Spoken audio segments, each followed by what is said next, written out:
všechny. Dneska je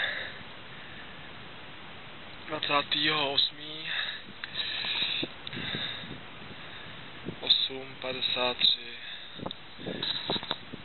Takže teď se nacházím na Slovensku, na Velkém Rosuci, nějakých 1650 metrů nad mořem.